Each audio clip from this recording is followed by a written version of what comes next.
Okay, I know it's been almost 2 weeks, but I haven't discussed this situation yet. So today I have to talk about the Emiru situation because it is twofold and it kind of encompasses a lot of streamers. Twitch is a really fucked up place. Hey, hi, hello, my name is Dan Frampton and this is The Art of Slop. This show is called Sloppy Seconds. Let's get at it. You know, some of you freaks out there are really weird, you know that? Some of you guys need to be locked up and kept in a cage because there was this Twitch convention known as TwitchCon that went down, I don't know, like a week ago, 2 weeks ago, you know, pretty recently. And during this convention, big streamers show up to it and the fans of all these big streamers also show up to it. And it's normally a pretty respectful time, meet and greets, events, that kind of thing. But this year, shit got a little bit fucked up. Dan Clancy's Twitch organization didn't really have the best security going down on TwitchCon this year. So gigantic streamer Emiru was just doing a little bit of a meet and greet. Fans were coming up, getting autographs, getting little hugs, taking their selfies or whatever. No big deal. Very standard Twitch convention type stuff. While she's with one of these fans, a very kind gentleman, this big, lumbering, disgusting oaf enters the screen and attacks her,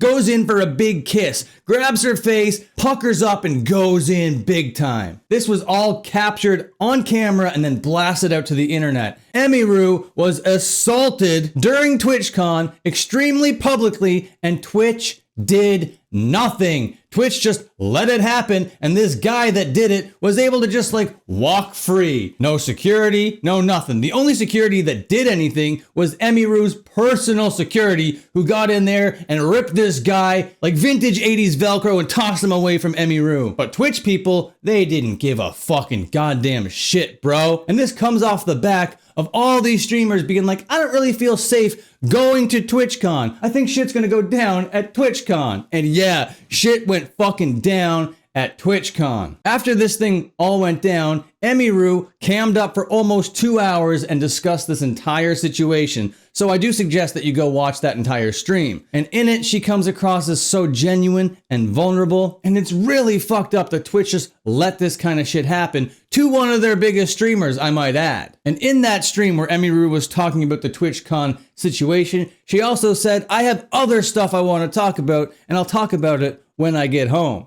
So a couple days went by, TwitchCon finished up, Emiru went home, and then she cammed up again to tell us that thing that she was going to tell us. And that thing was that her ex-boyfriend Miskiff, also big-time streamer, is also a huge piece of shit. Domestic abuse, domestic violence, stalking, intimidation, and SA were all the allegations being thrown from Emiru to Miskiff. Because apparently back in the day, these two were together, they were in a content house together, and there was this game called Rust. Now on Twitch, there are these things called drops. When viewers watch streamers and they watch them for a certain amount of time, if they link their Twitch account to their Steam account, they'll unlock certain rewards. So either way, Emiru and Miskiff were both doing this Rust drop event in separate rooms in the same house. Emiru had more viewers and Miskiff lost his fucking mind. He was slamming doors, he was crying, he was punching holes in walls. This guy was acting like a real Kyle just because Emiru was attracting more people to her stream than his. Apparently, he said he was gonna KHS, perform an unaliving ceremony onto himself, in other words,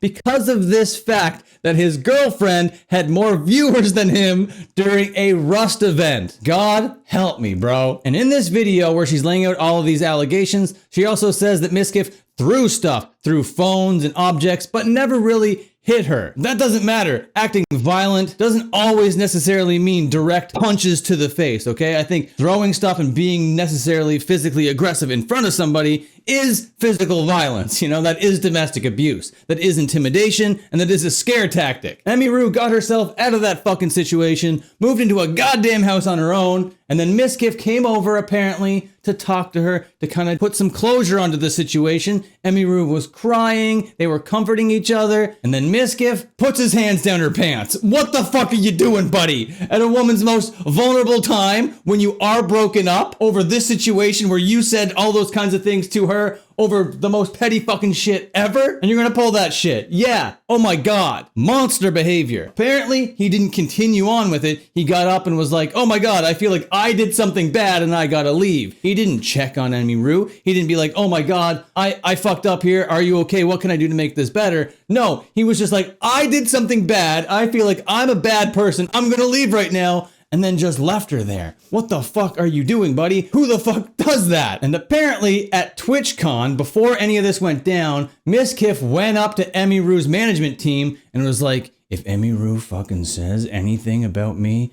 I am going to watch the world burn. I am going to say everything. I am going to air all of our dirty laundry. More intimidation, more mob boss tactics from Mizkif, but that didn't stop Emiru. She was like, I'm not gonna let that keep me from saying my truth to my audience. And now the world sees Mizkif as a fucking piece of shit. And of course, he cams up on his stream a little bit later. Is like, I'm gonna go scorched earth. I'm gonna say this. I'm gonna say that. And that makes me scratch my head. That makes me go, these people really are pretty scumbag behind the scenes. And also, Mizkif, are there things you know that you should be telling people?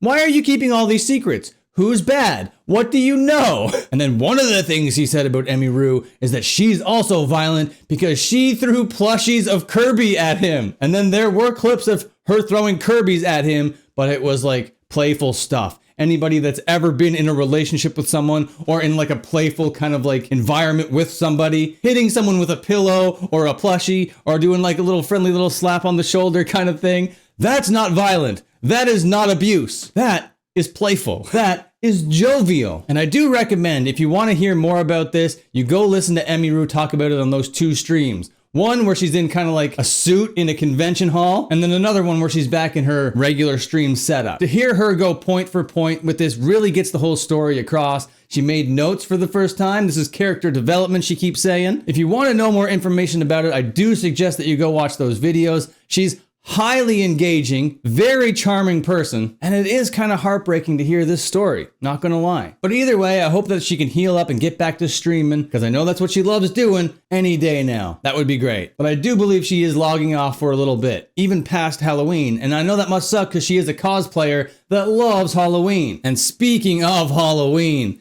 as of recording this video, tomorrow is Halloween, and on my main channel, I'm doing a Halloween party stream all day long, and I'm gonna wanna see you there, okay? I'm gonna be dressing up in a costume. So show up tomorrow on my main channel, Dan Frampton, all one word, the O's a 0, and check out the costume that I'm wearing. It's gonna be a costume party. We'll be taking music requests. We might even do a little bit of karaoke and some challenges and some video games. It is gonna be an unreal time. So much fun, and I'm hoping that some of you drama sloppers will join us for the festivities. Candy and snacks, Pepsi, Coca-Cola, and all the things that rot your brain and your teeth. It's gonna be a great time. Live stream tomorrow, Halloween time on my main channel. See you there. Okay, thank you for watching this video. Goodbye, see you later, and have a good one.